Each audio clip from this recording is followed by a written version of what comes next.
رسالت جناب محمد مصطفیٰ صلی اللہ تعالیٰ علیہ وسلم کا امتی بنایا، اور یہ بھی اللہ تبارک و تعالیٰ کا لاکھ لاکھ شکر ہے کہ اس پاک پروردگار عالم نے ہمیں یہ توفیق بخشی، یہ ہمت اور یہ طاقت عطا فرمائی کہ ہم اللہ تبارک و تعالیٰ کے گھر میں حاضر ہوئے اور نماز مغرب ادا کی۔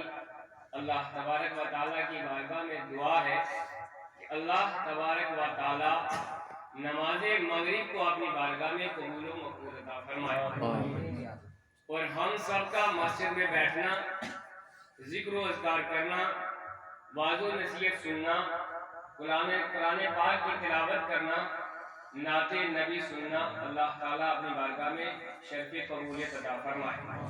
حضرات، آپ بڑے خوش قسمت ہیں، بڑے خوش بخت ہیں کہ جن کو اللہ تبارک و تعالیٰ نے یہ توفیق دی، یہ ہمت دی کہ وہ مسجد میں حاضر ہوئے۔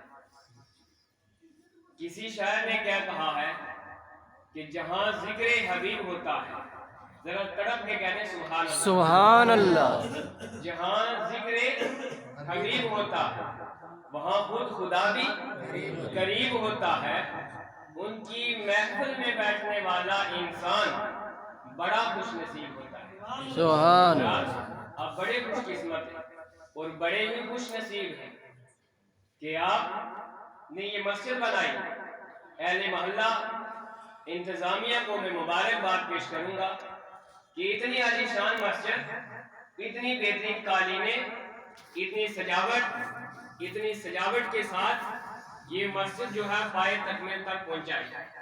اب مسجد بنانے کے بعد اس مسجد کو آباد کرنا آپ محلے والوں کا سب کا فرض بنتا ہے۔ وہ انسان نہیں ہو سکتا جس کا سر رب کی بارگاہ میں نہ جھکے۔ انسان وہی انسان ہے کہ جس کا سر رب کی بارگاہ میں جھکے، اور جب سر رب کی بارگاہ میں جھکتا ہے تو جب انسان سر سجدے میں رکھتا ہے، اللہ تبارک و تعالیٰ سے دعا مانگتا ہے، تو اللہ تبارک و تعالیٰ اس کے گناہوں کو بھی معاف فرما دیتا ہے۔ حضرات، بڑے خوش قسمت ہیں آپ اور مبارکباد کے لائق ہیں آپ کے امام صاحب اور آپ کہ جنہوں نے یہ ایک ذکر کی محفل جو ہے آج کے دن سجائی۔ اللہ تبارک و تعالیٰ اس محفل کے صدقے میں ہمارے کبیرہ صغیرہ گناہوں کو معاف عطا فرمائے۔ آپ سے میری گزارش ہے، میں آپ کو پہلے بتا دوں کہ جس خطیب کو آپ نے سننے کے لیے یا منتخب کیا، ان کو بلایا ہے، ان کے مزاج کی ایک یہ بات ہے کہ وہ یہ ڈھیلا پن جیسے آپ بیٹھے ہیں ایسے وہ پسند نہیں کرتے، اور میرا بھی یہ مزاج ہے کہ کم سے کم کوئی نعت خوان یا کوئی مقرر آپ کے سامنے آ کر تقریر یا نعت نبی صلی اللہ علیہ وسلم گنگنائے تو آپ کا یہ حق بنتا ہے۔ آپ نے جیب سے پیسے نہیں نکالنے، نہ کچھ کرنا ہے، لیکن آپ نے اپنے منہ کو ضرور ہلانا ہے۔ حدیثوں میں آیا، امام صاحب بیٹھے ہوئے ہیں کہ جب بندہ مومن ایک بار سبحان اللہ کہتا ہے، کتنی بار؟ ایک بار سبحان اللہ کہتا ہے تو اللہ تبارک و تعالیٰ اس کے 10 گناہ معاف فرماتا ہے۔ کتنے گناہ؟ اور 10 نیکیاں اس کے نامہ اعمال میں درج کرتا ہے، وہ 10 درجے اس کے بلند کرتا ہے۔ اب آپ دیکھیں، ہر انسان کی ایک نیت ہوتی ہے، یہ خواہش ہوتی ہے کہ میرے پاس اچھا مکان ہو، ہے خواہش یا نہیں ہے؟ بولے یار، ہے مکان بنانے کی خواہش یا نہیں؟ اچھا بینک بیلنس ہو، اچھی پراپرٹی ہو، اچھے کپڑے لگاؤں، صاف ستھرا رہوں، اچھا مکان ہو، گاڑی ہو، سب کی یہ خواہش ہوتی ہے، دنیا داری کی ہر ایک انسان کی خواہش ہے۔ تو جب ہمارے پاس بینک بیلنس ہوتا ہے، اچھا مکان ہوتا ہے، اچھی گاڑی ہوتی ہے، آپ اپنے دل پہ ہاتھ رکھ کر سوچیں کہ آپ کا دل خوش ہوتا ہے یا نہیں ہوتا ہے؟ بولے ہوتا ہے کہ نہیں ہوتا؟ ہوتا ہے، سب کا ہوتا ہے۔ ایسے ہی جب میدان محشر لگے گا، نفس و نفسی کا عالم ہوگا، کوئی کسی کا یار و مددگار نہیں ہوگا، باپ بیٹے کا، بیٹا باپ کا نہیں ہوگا، یہ دوستانہ، یہ راستے، یہ سب چھوٹ جائیں گے، یہ گاڑیاں، یہ مکانات، یہ سب کچھ لیکن اس وقت جب جب آپ نے رب کا نام لیا ہوگا، کہاں کہاں پر آپ نے سبحان اللہ کہا ہوگا، کب کب آپ نے الحمدللہ کہا ہوگا، کب کب آپ نے درود نبی صلی اللہ علیہ وسلم گنگنایا ہوگا، کب کب آپ نے قرآن کریم کی تلاوت ہوگی، جب وہ رجسٹر وہاں پہ کھولا جائے گا کہ فلاں شخص نے فلاں جگہ پہ بیٹھ کر اللہ کا ذکر کیا تھا، سبحان اللہ کہا گا، تب ہم دیکھ کے وہاں پہ خوشی حاصل ہوگی یا نہیں ہوگی؟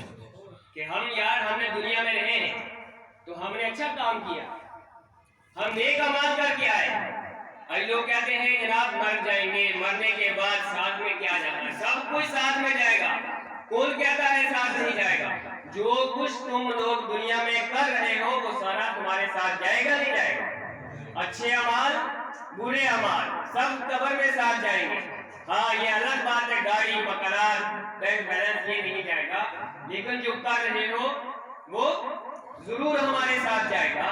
اسی لیے بہتر ہے کہ آخری سانس تک ہم اللہ تبارک و تعالیٰ کا ذکر اور شکر کرتے ہیں اور اللہ تبارک و تعالیٰ کی حمد و ثنا بجا لاتے ہیں۔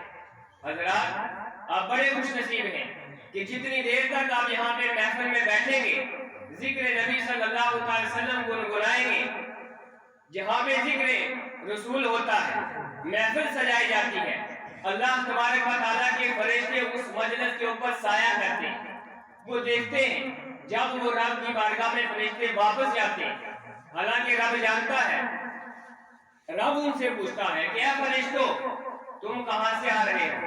تڑپ کے کہتے ہیں سبحان اللہ، سبحان اللہ۔ اے فرشتوں تم کہاں سے آ رہے ہو؟ فرشتے عرض کرتے ہیں یا رب العالمین فلاں بستی میں گئے تھے، فلاں جگہ گئے تھے، فلاں مسجد میں گئے تھے، فلاں گھر میں گئے تھے۔ رب پوچھتا ہے کہ وہاں پہ میرے بندے کیا کر رہے تھے؟ حالانکہ رب جانتا ہے کہ تم کیا کر رہے ہو۔ فرشتے کہتے ہیں کہ یا رب العالمین میں فلاں جگہ فلاں بستی میں گیا، وہاں بڑی خوبصورت مسجد بنی تھی، اس کے اندر تیرے بندے بیٹھے ہوئے تھے، ذکر کر رہے تھے، شکر کر رہے تھے، قرآن کی تلاوت کر رہے تھے، تیری حمد و ثنا بیان کر رہے تھے، تیرے نبی صلی اللہ علیہ وسلم پر درود پاک کا نذرانہ بھیج رہے تھے۔ تو اللہ تبارک و تعالیٰ آپ کو پتا کیا فرماتا ہے فرشتوں سے کہ اے فرشتوں گواہ ہو جاؤ میں نے ان سب کو بخش دیا۔ سبحان اللہ۔ میں نے ان سب کو بخش دیا۔ تو فرشتے عرض کرتے ہیں یا رب العالمین اس مجلس میں ایک بڑا گنہگار آدمی تھا جو کبھی مسجد میں آیا ہی نہیں، کبھی نماز ہی نہیں پڑھی، بھولے سے راستے میں جا رہا تھا، مولوی تقریر کر رہا تھا، آواز آئی مسجد میں آ گیا بھولے سے، تو بڑا گنہگار تھا، سیاکار تھا، بدکار تھا، شرابی تھا، اس کا کیا ہے؟ رب تبارک و تعالیٰ فرشتوں سے فرماتا ہے کہ اے فرشتوں میں اپنے یار کی محبت دیکھوں کہ یا کہ اس کے گناہوں کو دیکھوں؟ جب وہ میری یار کی محبت میں حضور صلی اللہ علیہ وسلم کی محبت میں اس محفل میں بیٹھا تھا، بڑے شوق سے محبت کے ساتھ نبی صلی اللہ علیہ وسلم کی حدیث سن رہا تھا، حمد و ثنا بیان کر سن رہا تھا، تو میں نے اس مجلس کے صدقے میں اس کو بھی معاف کر دیا۔ سبحان اللہ۔ دیکھیں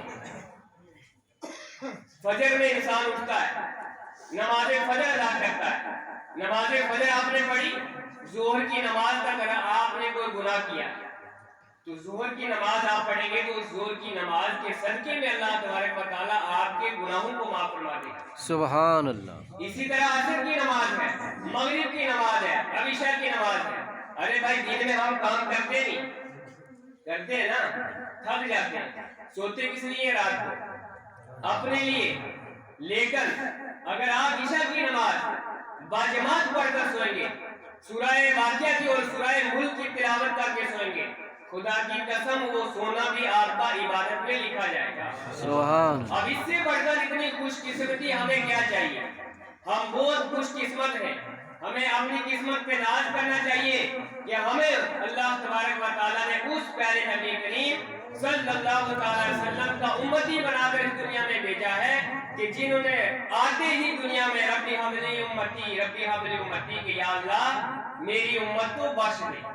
حضرات یہ امام صاحب نے اور آپ صاحب نے مل کر یہ محفل جو سجائی ہے، ہمارا اہل سنت والجماعت کا یہ طور و طریقہ ہے کہ ہم سب سے پہلے قرآن پاک کی تلاوت سے اس کا آغاز شروع کریں گے۔ اس کے بعد نعت نبی صلی اللہ تعالیٰ علیہ وسلم گنگنانے کے لیے انور اتاری صاحب کو میں دعوت دوں گا کہ وہ نعت نبی گنگنائیں گے. اس کے بعد مفتی شکیل احمد ثقافی صاحب بھی تشریف لائیں گے.